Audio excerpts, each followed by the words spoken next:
Sehat semuanya ya. Hari Sehat. ini kita akan berdiskusi sekilas terkait tokoh panutan pendidikan. Oke, kita mulai dari siapa dulu nih?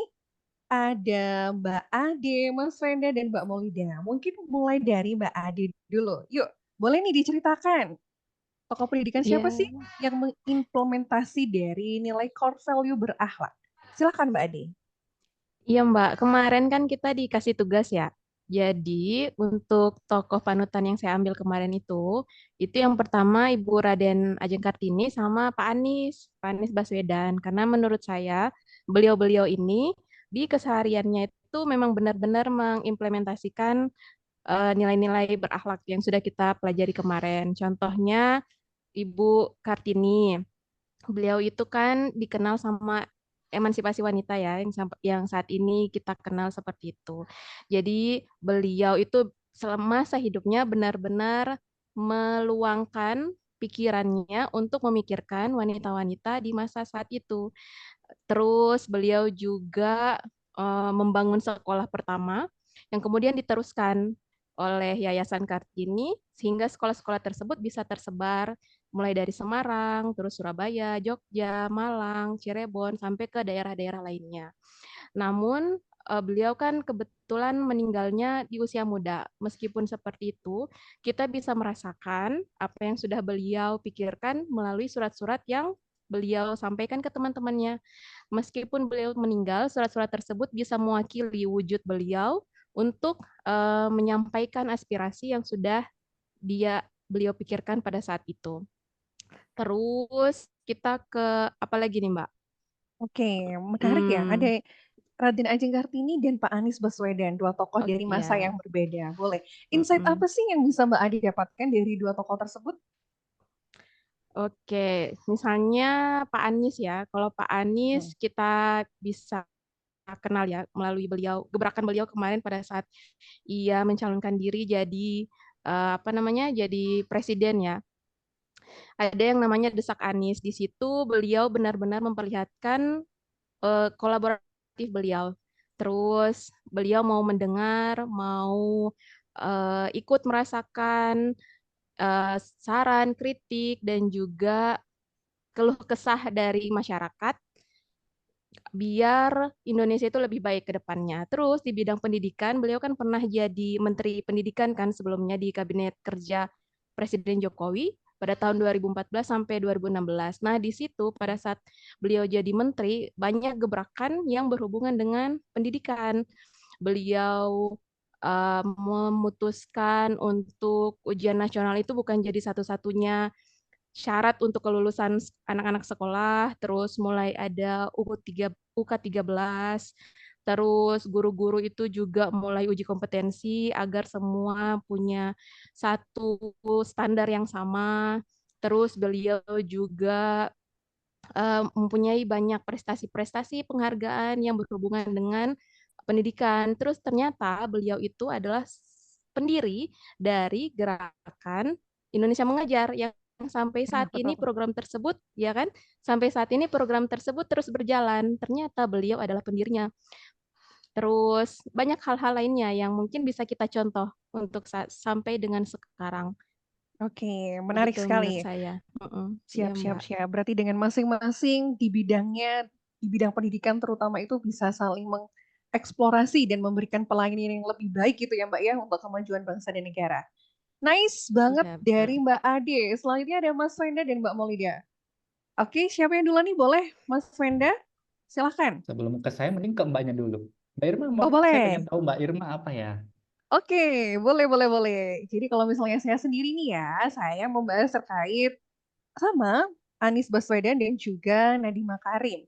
Dua hal yang menarik dari tokoh tersebut. Yang pertama, Pak Anies Baswedan, highlightnya di sini adalah beliau pencetus dari Indonesia Mengajar. Sebenarnya, Sama ya. kenapa sih harus ada Indonesia Mengajar? Karena itu adalah latar belakangnya, Mas Mbak. Jadi di Indonesia Mengajar itu ada banyak kekurangan guru atau tenaga pengajar di daerah yang itu loh, 3T ya, terpencil, terluar, Mm. dan apa lagi ya? Masa terpelosok bukan juga ya. Pokoknya di 3T lah kayak gitu ya.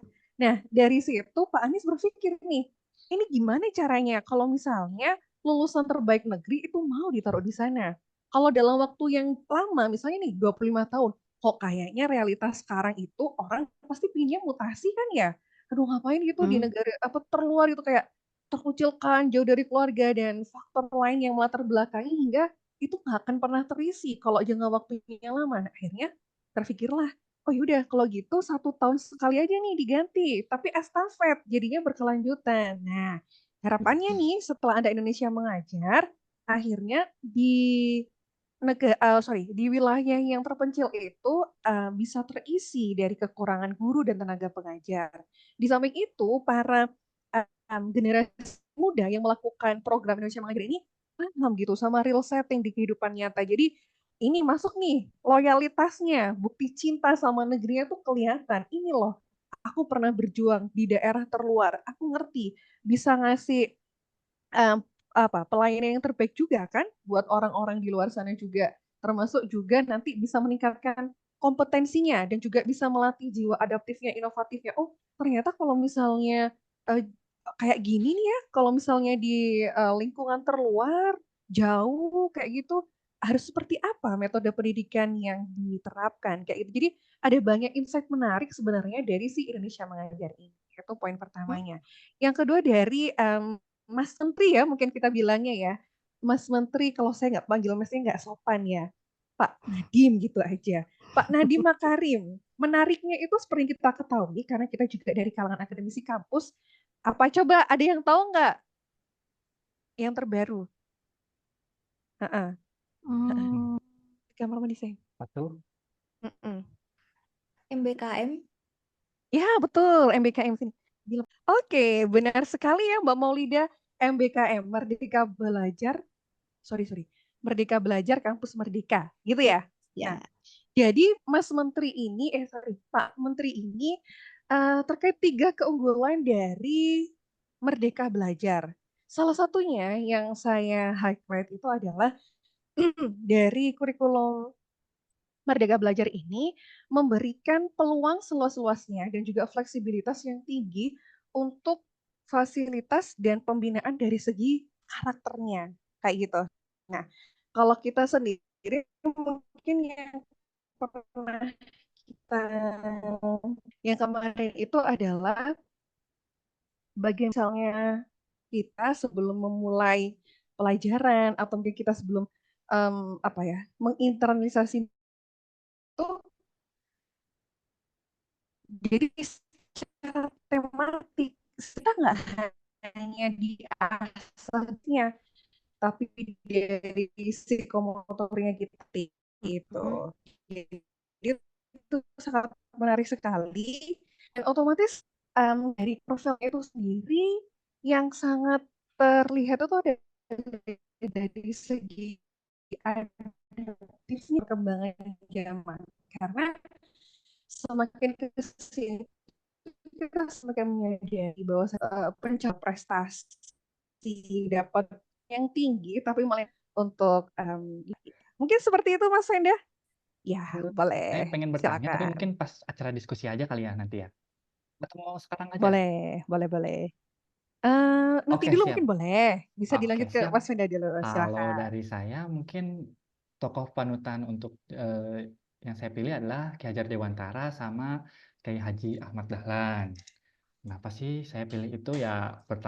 Keduanya adalah tokoh pendidikan yang sama dua-duanya eh, juga berdedikasi untuk berdedikasi untuk bangsa dan negara.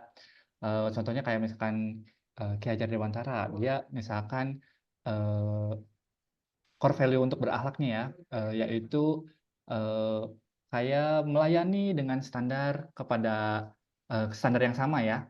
Dia kan mendirikan sekolah taman siswa, jadi dia melayani dengan standar yang sama kepada semua orang.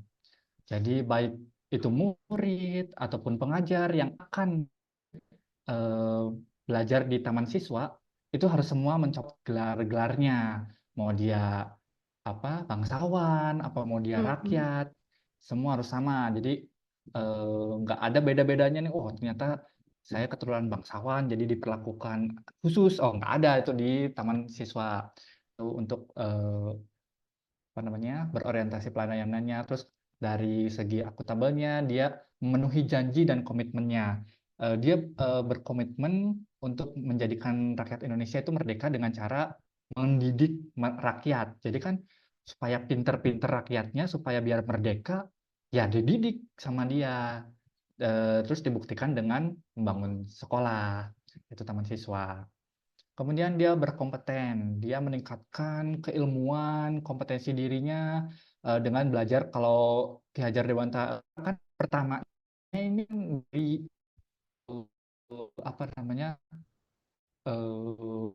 jurnalis, kan dia pertama langsung nyemplung ke dunia pendidikan, mengkritik dulu.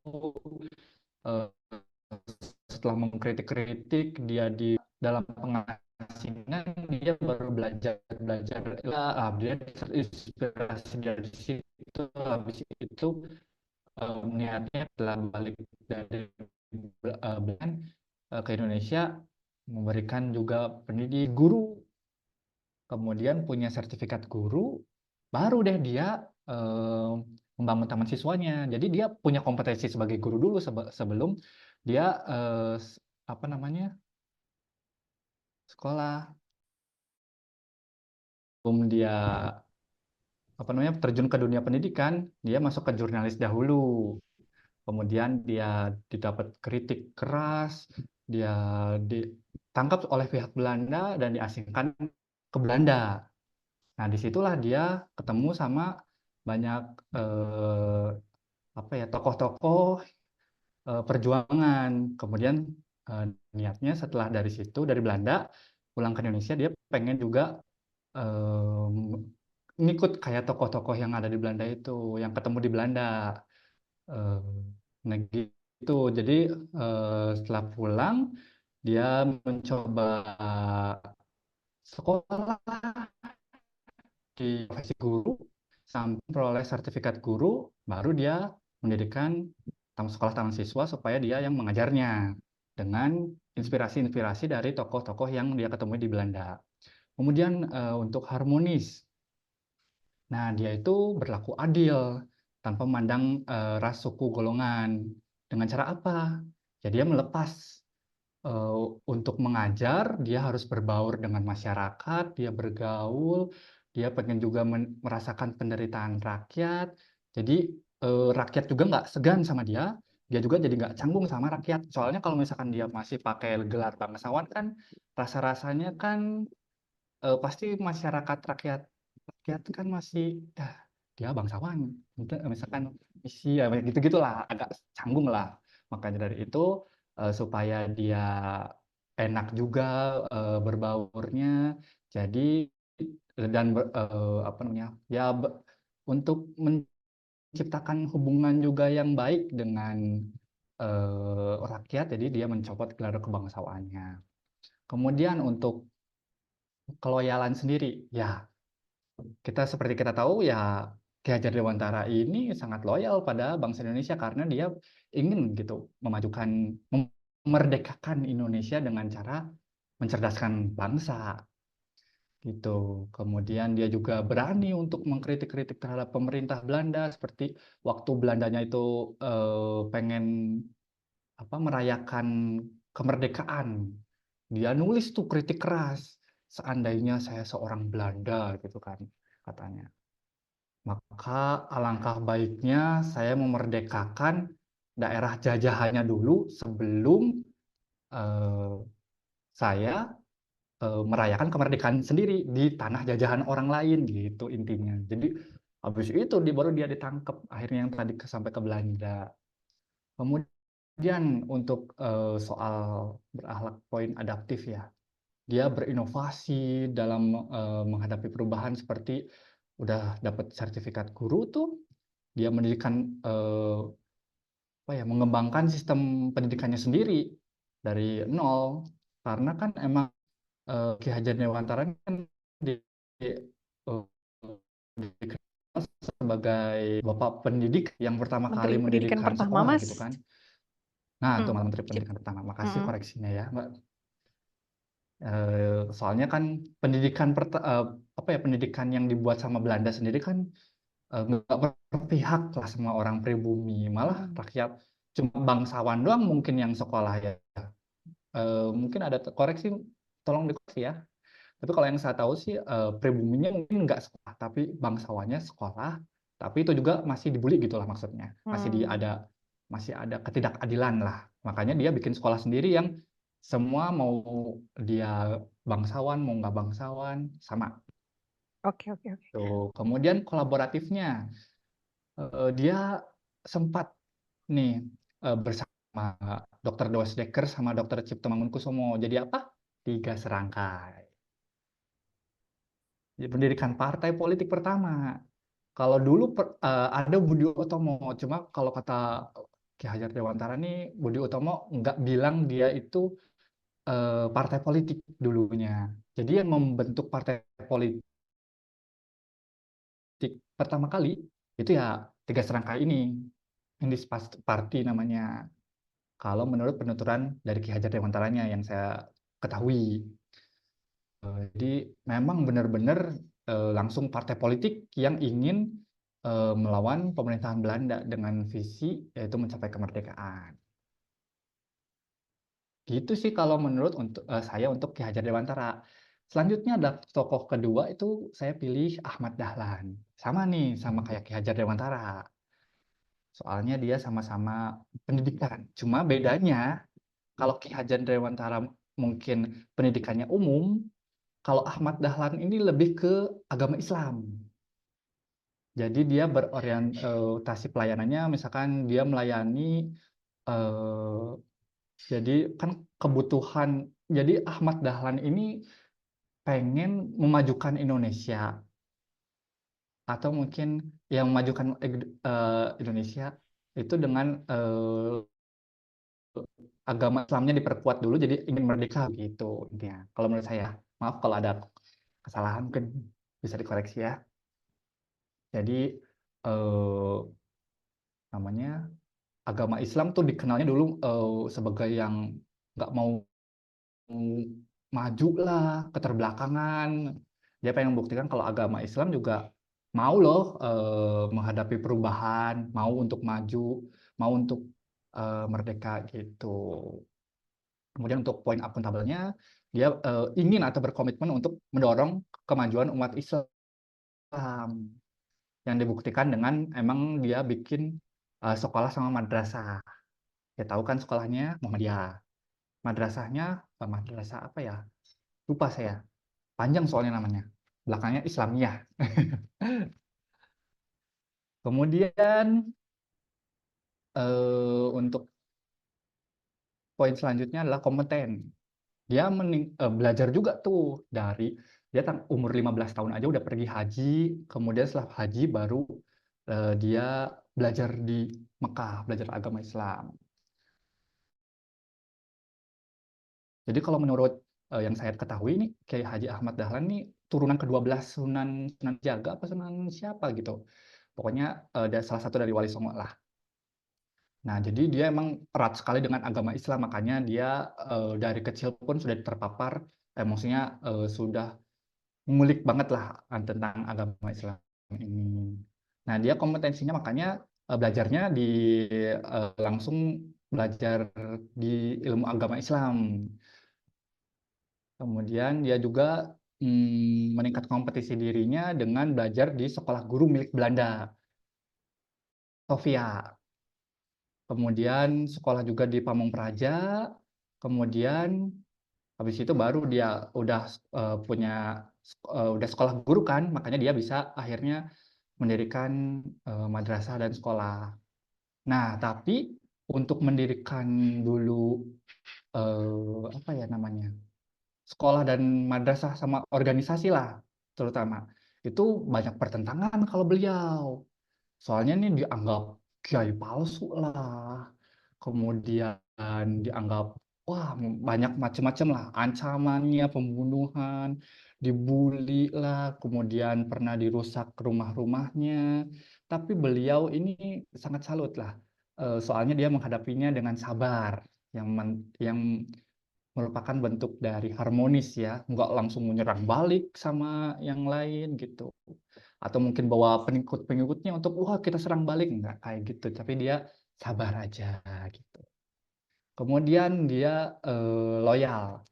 Loyalnya gimana sih? Ya dia berjuang dari bangsa Indonesia dengan cara berdakwah.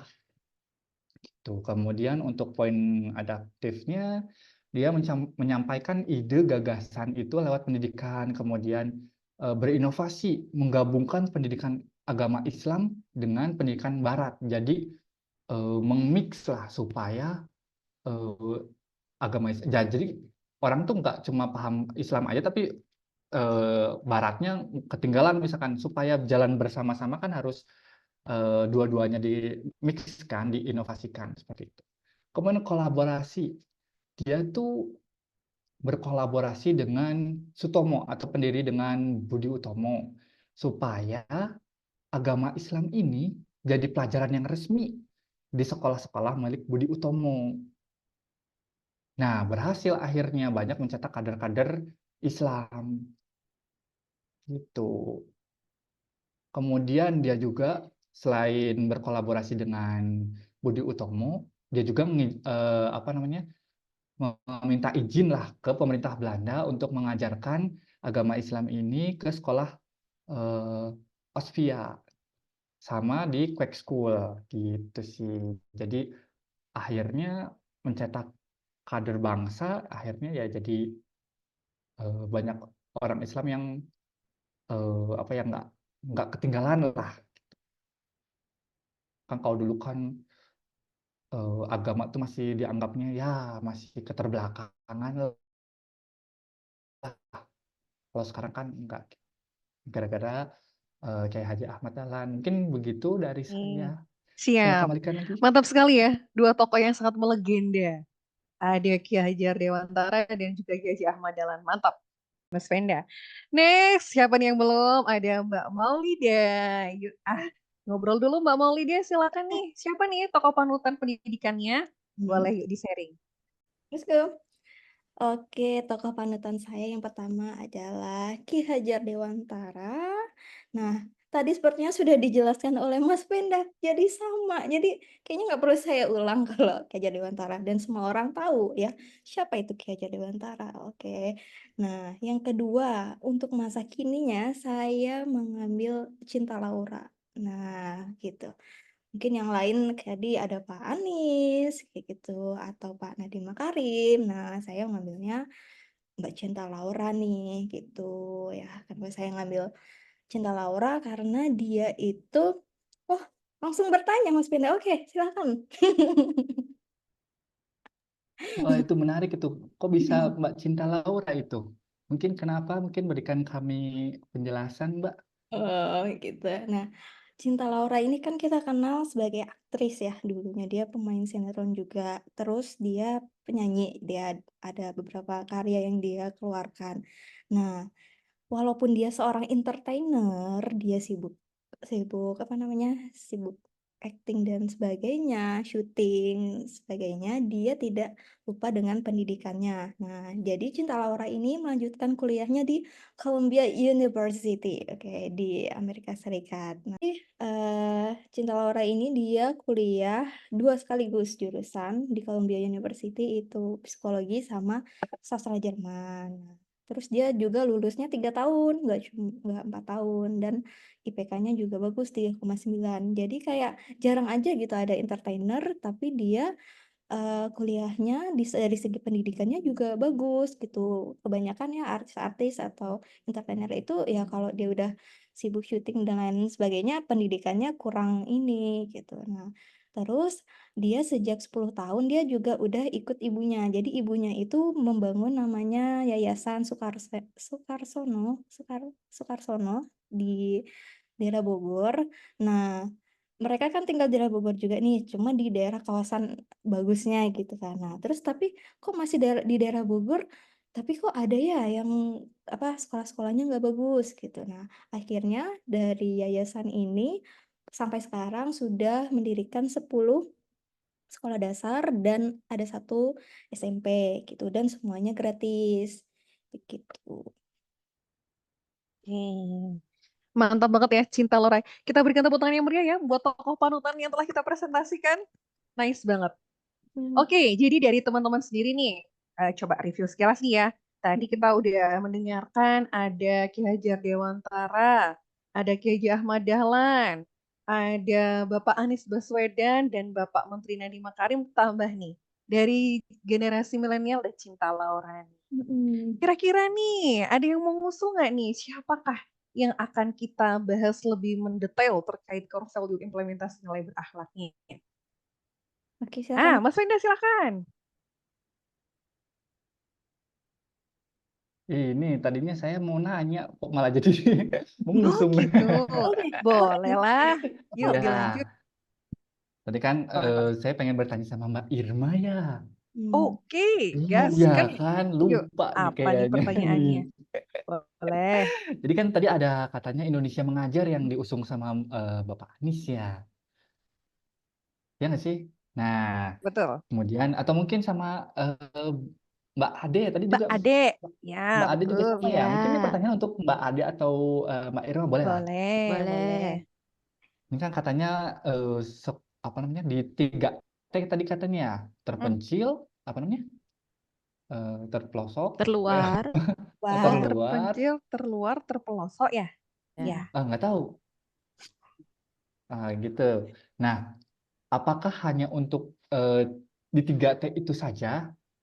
Apa seperti apa? Soalnya kan nyatanya emang nggak, maksudnya di kota-kota mungkin juga, walaupun nggak daerah terluar misalkan, tapi kalau misalkan dia walaupun masih Pulau Jawa nih, banyak juga mungkin siapa tahu yang kekurangan SDM seperti apa. Memang itu bagus ya 3T, tapi apakah juga gimana sih gitu?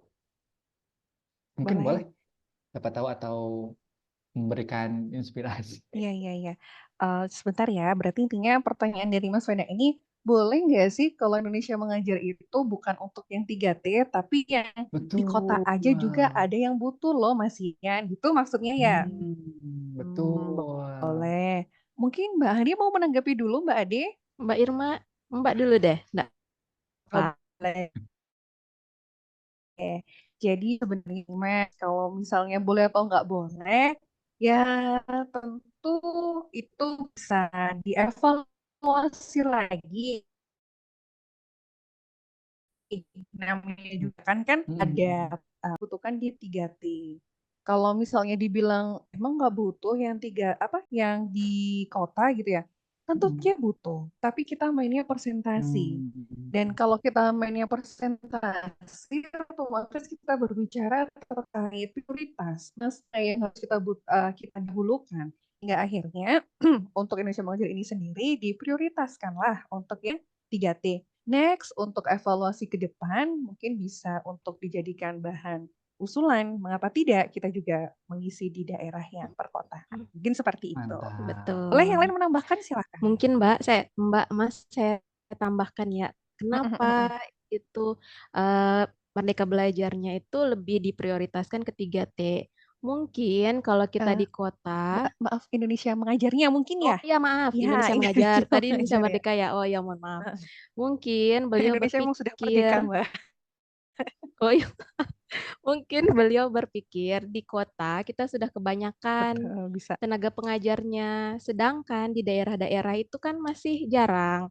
Makanya kenapa beliau mencetuskan gerakan Indonesia 3T. Mengajar Indonesia Indonesia Mengajar. Mengajar. untuk yang 3T karena ada ketimpangan di situ. Jadi karena terlalu banyak pengajar yang ada di kota, beliau ingin mereka juga berbaur ke daerah-daerah yang masih kekurangan pengajar. Nah, siapa yang tepatnya untuk dikasih tugas amanah yang berat ini? Yaitu dari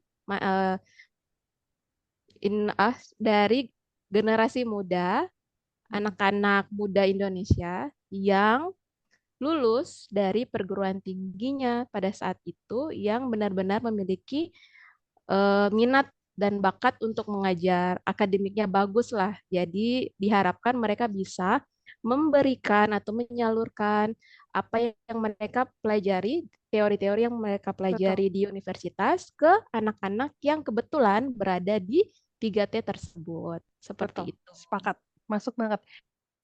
Ini sedikit menambahkan. Jadi kalau misalnya terkait sekalian ya, Indonesia Mengajar sama implementasi dari kurikulum ini sendiri, sebenarnya Indonesia Mengajar ini tidak menawarkan solusi atau berambisi untuk mengentaskan permasalahan di pendidikan di Indonesia.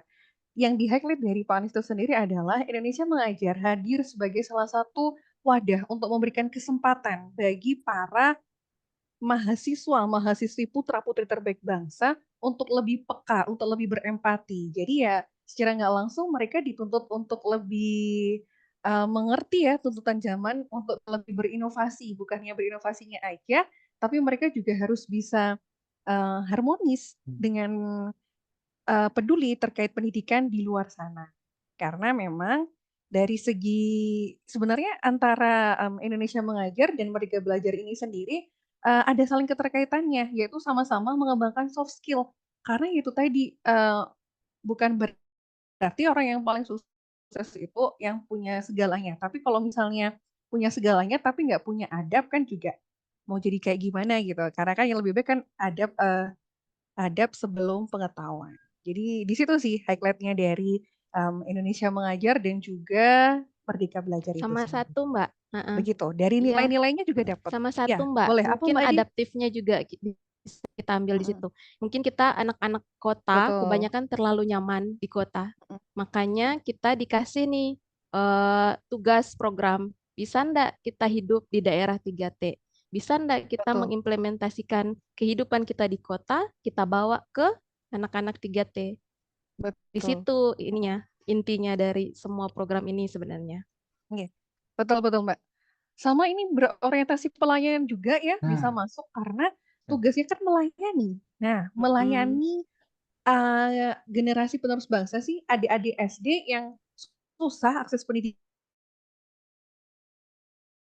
dari putra-putri terbaik yang melayani mereka untuk bisa lebih peka terhadap pendidikannya gitu. Karena secara nggak langsung juga kan bisa masuk nilai dari ini ya, nilai mencerdaskan kehidupan bangsa sesuai dengan pembukaan Undang-Undang Dasar 1945.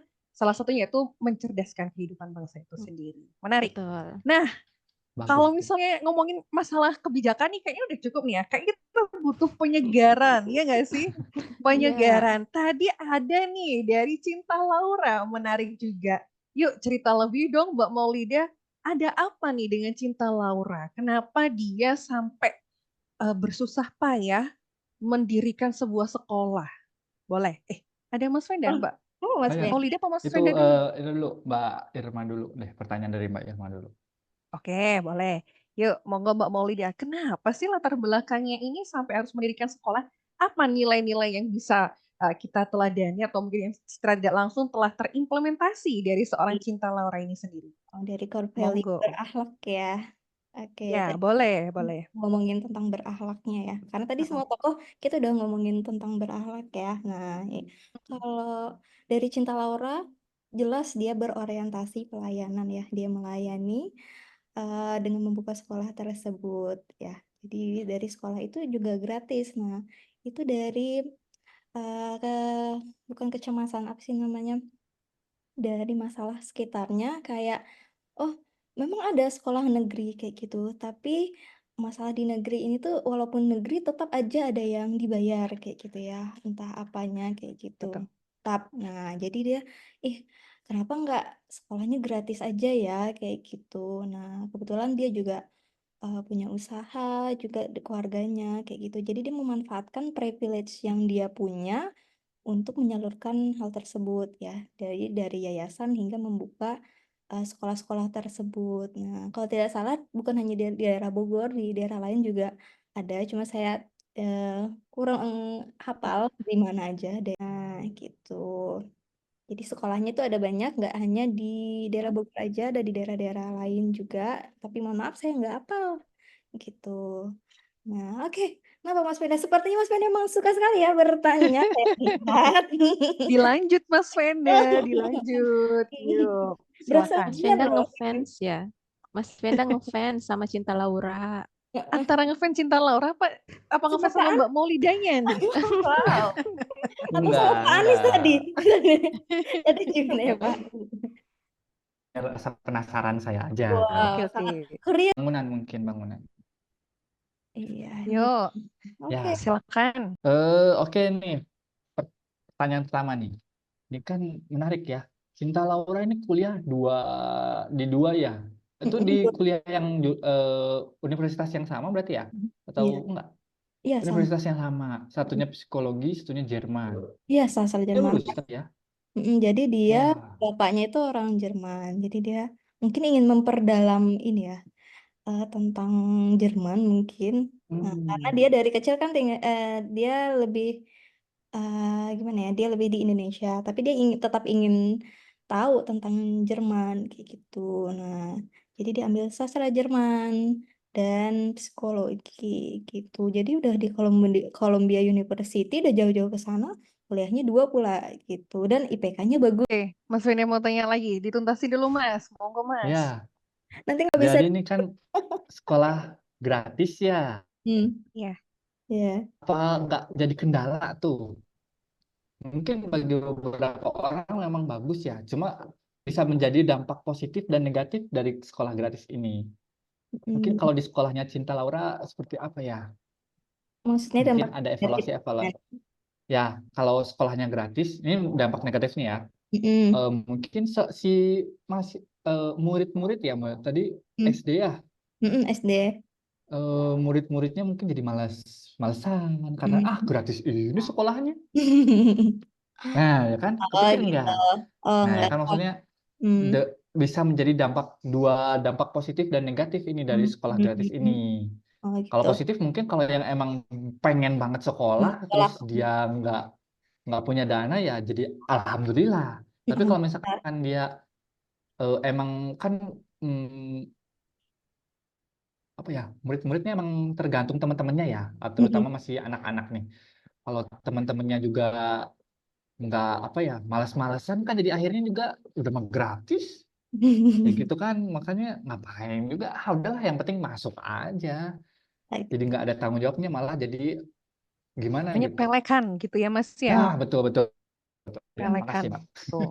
Ya. Mm-mm. Dan dari sekolahnya itu, kalau nggak salah ya, gitu ya, itu dia lebih ke soft skill-nya yang dia tonjolkan, gitu. Jadi emang akademiknya ada juga, tapi mereka lebih menyeimbangkan di soft skill-nya karena kebanyakan sekolah-sekolah sekarang itu lebih ke akademiknya aja ya. Apalagi sekolah negeri, menurut saya lebih banyak ke ininya.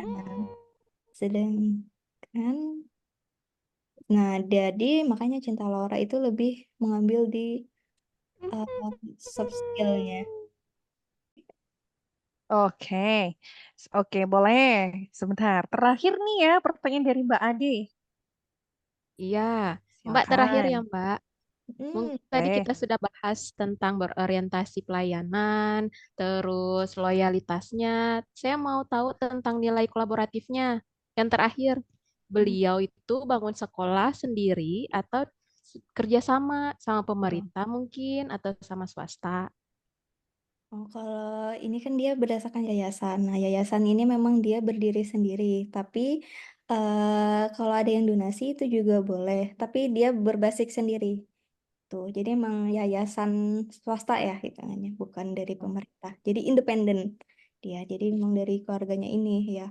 Alhamdulillah keluarganya ya kaya ya guys gitu jadi bisa menyalurkan privilege mereka dalam sekolah gitu. Nah Boleh. bagus gitu jadi banyak kan orang-orang tuh cuma kaya tapi nggak bermanfaat lebih bagi warga sekitarnya. Nah mereka berkecukupan lebih tapi bisa memakmurkan ya hitungannya Baik. memakmurkan rakyat di sekitarnya gitu. Nah, Ya, menarik nih. oke oke. Kalau kita kaya bukan hanya mengayakan diri sendiri, tapi bisa mengayakan orang lain. Ay, betul. Mantap jiwa.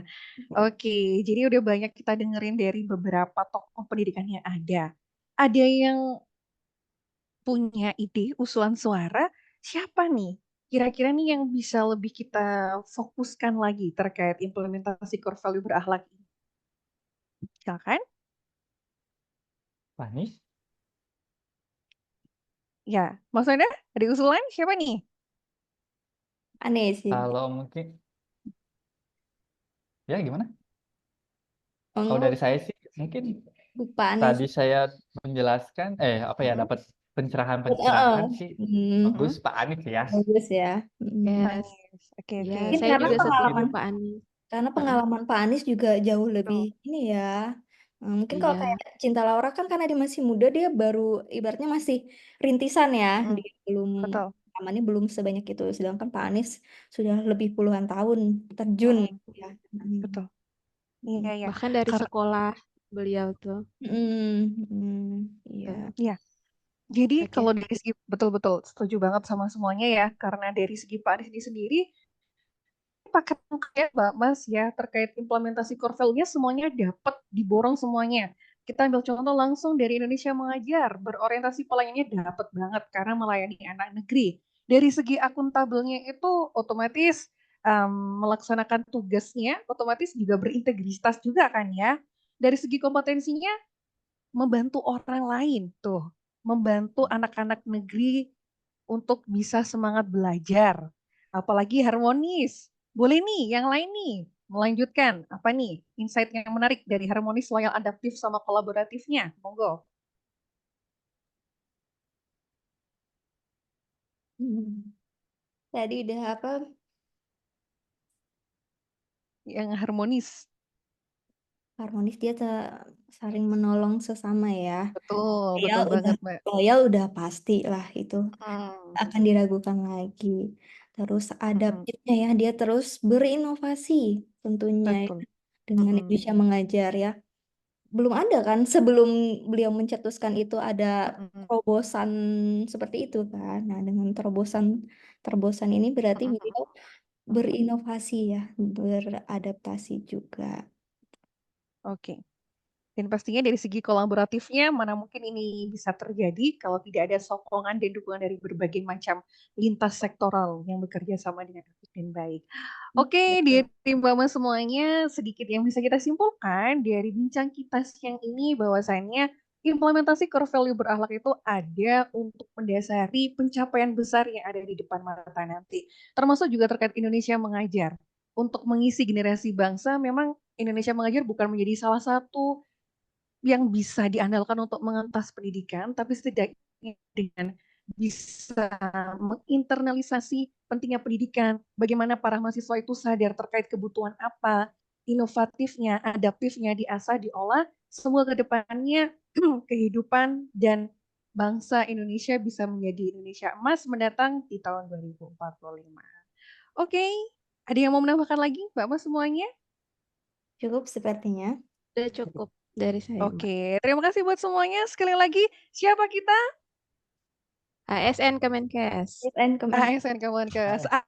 Kemenkes Bangga Bangga melayani melayani bangga bangsa. melayani bangsa. Terima kasih semuanya. Salam sehat selalu. Wassalamualaikum warahmatullahi wabarakatuh. Waalaikumsalam. Waalaikumsalam Waalaikumsalam warahmatullahi warahmatullahi wabarakatuh. wabarakatuh.